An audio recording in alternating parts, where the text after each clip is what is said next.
Good morning, student. How are you? So, I am Uday Yadav, your science teacher, and we are meeting after a long time. आपने मैं सोचता हूँ दशहरा बहुत अच्छे से मनाया होगा बेटा, मनाना भी चाहिए क्योंकि दशहरा क्या है, आपकी बुराई पे अच्छाई की जीत को प्रदर्शित करता है।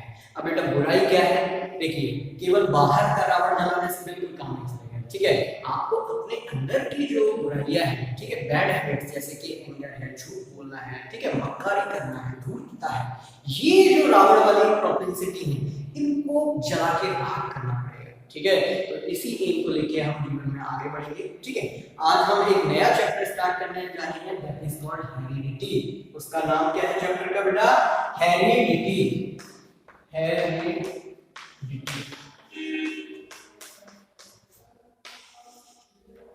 ठीक है।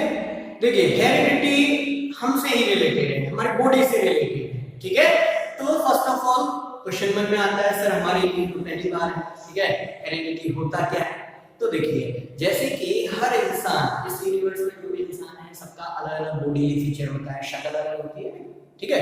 किसी की नाक लंबी है, किसी के दांत बड़े हैं, किसी का कान बड़ा है, छोटा है, ठीक है। तो ये जो सारी कैरेक्टरिस्टिक आपकी बॉडीली फीचर कहलाते हैं, इनको बोलते हैं कैरेक्टरिस्टिक। क्या बोलते हैं बेटा? कैरेक्टरिस्टिक। कैरेक्टरिस्टिक्स, देखो अलग अलग फीचर होते हैं, वो सब क्या कहलाते हैं? कैरेक्टरिस्टिक, या इनको ट्रेड्स भी बोलते हैं, ट्रेड्स। तो जैसे कि आपने देखा होगा बेटा, किसी के पेरेंट्स की आपकी आंखें ब्लू है तो उसमें बच्चे की भी आंखें ब्लू होती हैं। किसी के देखना कान जो है बड़े होते हैं तो उसमें बच्चे के भी उसके बड़े कान हैं, ठीक है। इसी तरह से कोई हैंडसम होता है, ठीक है, मान ली कोई पेरेंट्स हैंडसम है तो उनका बच्चा भी क्या होता है? हैंडसम होता है। कोई काला है बेटा, साउथ अफ्रीका का है तो बेटा अमेरिका जैसा बच्चा पैदा होगा कि नहीं, वो काला ही होगा। तो ये कैरेक्टरिस्टिक है, ट्रेड्स हैं, वो एक जनरेशन से दूसरी जनरेशन तक क्या होती है? ट्रांसफर। और यू कैन से पेरेंट से बेटा अगली जनरेशन तक क्या होती है? Transfer. This process is called heredity. Heredity क्या है बेटा? मैं यहां पे लिख देता हूं बेटा, transfer, transfer of trades from parents to offspring या चिल्ड्रन। ऑफस्प्रिंग मतलब होता है बेटा आपके बच्चे, ठीक है। तो ये है आपका हेरिडिटी। इसी के बारे में आपको पढ़ना है कि कैसे एक जनरेशन से दूसरी जनरेशन में आपके क्वालिटीज या ट्रेड्स ट्रांसफर होते हैं। क्लियर है? अब बात करते हैं कि जैसे हर व्यक्ति में ये ट्रेड्स अलग अलग होती हैं, कैरेक्टरिस्टिक अलग अलग होते हैं, ठीक है। तो जैसे कि दो जनरेशन या दो आपने इंसान मान लिए, ठीक है, ठीक है।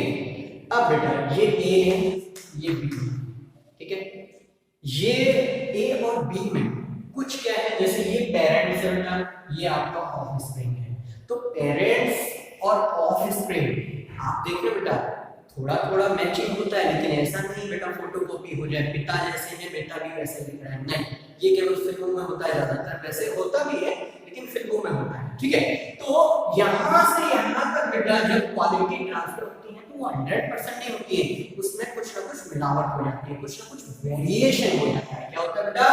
वेरिएशन। तो वेरिएशन क्या है?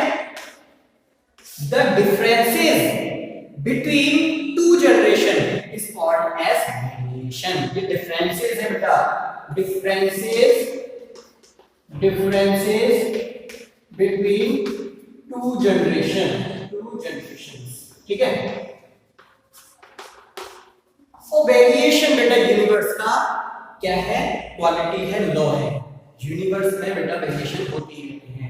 जैसे कि कहा जाता है कि पहले जो हम थे, ठीक है, ऐसा माना जाता है कि हम क्या है, बंदर की प्रजाति थे, लेकिन वो सच भी हो सकता है, झूठ भी हो सकता है, लेकिन इतना तय है बेटा हम में वेरिएशन आ रहे हैं, ठीक है। हमारी इंटेलिजेंस में वेरिएशन आ रहे हैं, बहुत सारे डिफरेंस आ रहे हैं, ठीक है। जैसे कि कई जो जानवर होते हैं, जैसे आपने देखा होगा डेजर्ट में क्या होता है? कैमल होता है, ऊंट होता है, वो बहुत दिनों तक बिना पानी के रह सकता है। तो ये वेरिएशन कहां से आया एक्चुअली? इसमें ये आया टाइम के साथ, कहां से आया? टाइम के साथ। इस तरह से बहुत तरह के वेरिएशन होते हैं। तो कैरेक्टरिस्टिक ट्रेट्स ट्रांसफर होती हैं, लेकिन कुछ वेरिएशन भी आ जाते हैं। अब बेटा इनमें बहुत सारे डिफरेंशिएशन हो सकते हैं, वेरिएशन हो सकते हैं, कैरेक्टरिस्टिक हो सकते हैं। जैसे कई लोगों के आपने काम देखे होंगे, यहाँ पे इसको ईयर टॉप बोलते हैं, ये अटैच्ड होता है, और कई में फ्री, ये लटका हुआ होता है, ठीक है। कुछ काले होते हैं, कुछ गोरे होते हैं, ठीक है, कुछ हैंडसम होते हैं, कुछ उतना हैंडसम नहीं होते हैं। तो ये सब कैरेक्टरिस्टिक या ट्रेट्स हैं। अब बेटा ये एक पीढ़ी से दूसरी जनरेशन तक कैसे जाते हैं? Because of genes. किसकी वजह से जाते हैं बेटा? जीन्स की वजह से। अब ये जीन्स क्या होते हैं, थोड़ा सा देख लेते हैं। जैसे कि हमारी बॉडी है बेटा, उसमें सेल्स हैं, आपको पता है, ये बॉडी है, ये सेल है, और सेल के अंदर होते हैं बेटा क्रोमोसोम्स। क्या होते हैं? क्रोमोसोम्स। और हमारी बॉडी के अंदर बेटा 23 पेयर है क्रोमोसोम के। कितने हैं? 23 पेयर, ठीक है। इसमें बेटा मेल और फीमेल, मेल फीमेल, मेल और फीमेल 22 सेम होते हैं बेटा। एक डिफरेंट होता है, मेल में XY होता है, फीमेल में XX, ठीक है। तो ये 23 जोड़े हैं, 23 पेयर है, 22 22 बराबर होते हैं, और एक आपका डिफरेंस। यही बेटा डिसाइड करता है कि रिप्रोडक्शन के बाद कोई चाइल्ड मेल होगा, गर्ल होगा या बॉय, ठीक है। Y है तो बॉय है, X है तो गर्ल, ठीक है। अब ये बेटा इसका बेटा क्रोमोसोम्स में बहुत सारे क्या होते हैं? डीएनए, ठीक है। और डीएनए के अंदर बेटा होती है जीन्स। क्या होते हैं? जीन्स। और यही जीन्स बेटा आपकी जैसे कोई भी ट्रेट्स है, कैरेक्टरिस्टिक है, उसको एक जनरेशन से दूसरी जनरेशन तक ले जाने का काम करते हैं, ठीक है। ओके, सो इनको बेटा, इन वाले जीन को, ठीक है, ये जो क्रोमोसोम का पेयर है, इसको आप रिप्रोडक्शन या मेल फीमेल डिसाइडिंग फैक्टर भी बोल सकते हैं, ठीक है। अब ये जो जीन्स है बेटा, ये क्या करते हैं? ट्रांसफर करते हैं, ठीक है। अब दो तरह के ये जीन्स होते हैं। कितने तरह के हैं? दो तरह के। एक होते हैं डोमिनेंट, क्या होते हैं बेटा? Dominant, dominant. एक होते हैं रिसेसिव, क्या होते हैं बेटा? रिसेसिव। डोमिनेंट का मतलब है बेटा जो उभर के बाहर आता है, जो दिखता है। रिसेसिव दिखता नहीं है, ठीक है, वो अंडर डेवलप्ड होता है, ठीक है। जैसे कि हम अभी मेंडल की जो ग्रेगर मेंडल की सीरीज है पीस वाली, उसमें बहुत ही बखूबी देखेंगे इन सारी चीजों को।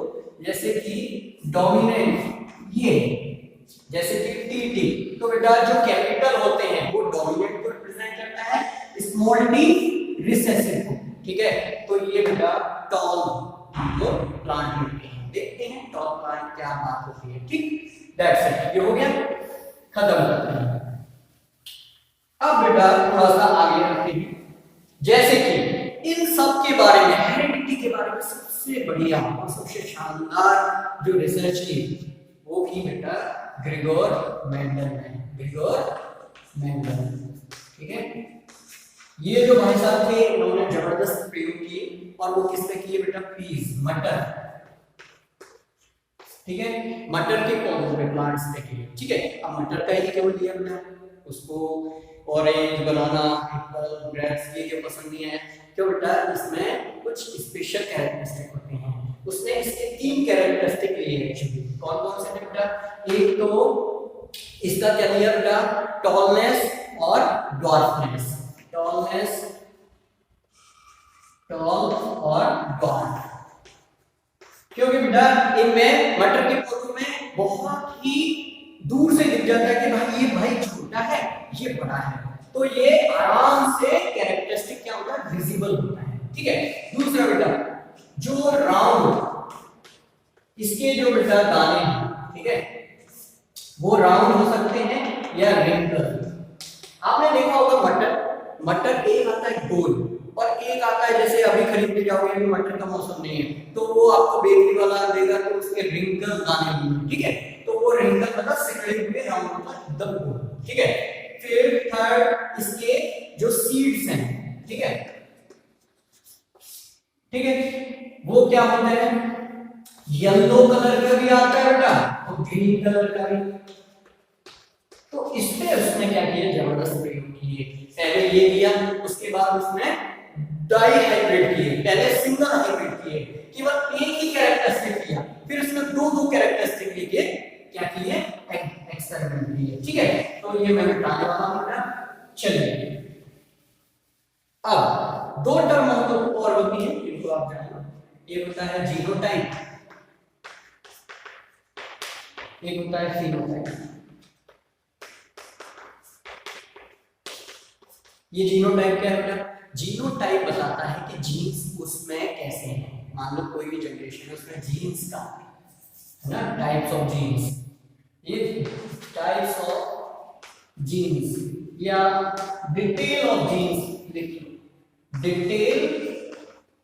Details of gene. ठीक है, फिनोटाइप क्या बताता है? देखो ये जीन के बारे में होता है, इसलिए जीनोटाइप।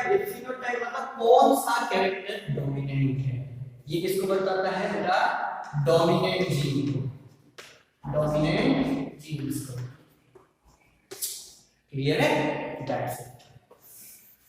तो ये हम जीनोटाइप के बारे में पढ़ते हैं, फिनोटाइप देखते हैं। क्लियर? अब देखते हैं ग्रेगर मेंडल ने क्या जाना प्रयोग किए। ठीक है, तो उसने क्या लिखा,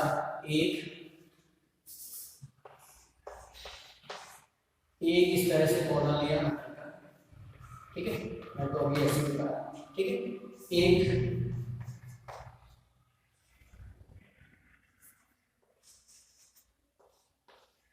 ये बेटा टाल और ये डॉर्फ। देखो टाल का मतलब लंबे, डॉर्फ मतलब छोटे। ठीक है, टाल और डॉर्फ में क्या कराया बेटा? हाइब्रिड उनके बीच में क्या कराया? एक तरह से प्रोसेस कराया, हाइब्रिड प्रोसेस कराया। ठीक है, टॉल को कैपिटल टी से रिप्रेजेंट करते हैं और डॉर्फ को स्मॉल टी से रिप्रेजेंट करते हैं। ठीक है, तो उसने क्या किया, इसको टीटी ले लिए। इसने क्या किया बेटा? पेयर्स लिए, दो जीन के पेयर लिए, टीटी, और यहाँ पे स्मॉल टी स्मॉल टी। ठीक है, अब इन दोनों के बीच क्या कराया? उसने रिएक्शन करवाया। ठीक, सो मैं यहाँ पे लिखने जा रहा हूँ। एक और चीज समझ लेंगे कि F1 और F2 जनरेशन क्या होती है। जैसे पेरेंट्स क्या है, उनमें रिप्रोडक्शन प्रोसेस है। ठीक है, तो जो ऑफस्प्रिंग पैदा हुए उनको बोलते हैं F1 जनरेशन। क्या बोलते हैं? F1 generation, first generation. अब बेटा F1 जनरेशन के बीच में भी क्या करवा दिया? हाइब्रिडाइजेशन करवा दिया, उनके बीच में भी प्रोसेस करवा दिया। तो बेटा जो आपकी न्यू जनरेशन हुई इसको बोलते हैं F2 जनरेशन। कौन सी जनरेशन बोलते हैं? F2 generation. ठीक है, तो चलिए आज तो टाइम हो गया बेटा, ये प्रोसेस हम अगली बार देखेंगे और बढ़िया से देखेंगे कि किस तरह से मेंडल ने इनके बीच में हाइब्रिडाइजेशन, सिंगल हाइब्रिडाइजेशन ऑक्यूर करवाया है। ठीक है, तो मिलते हैं नेक्स्ट लेक्चर में। Till then thank you very much, have a nice day.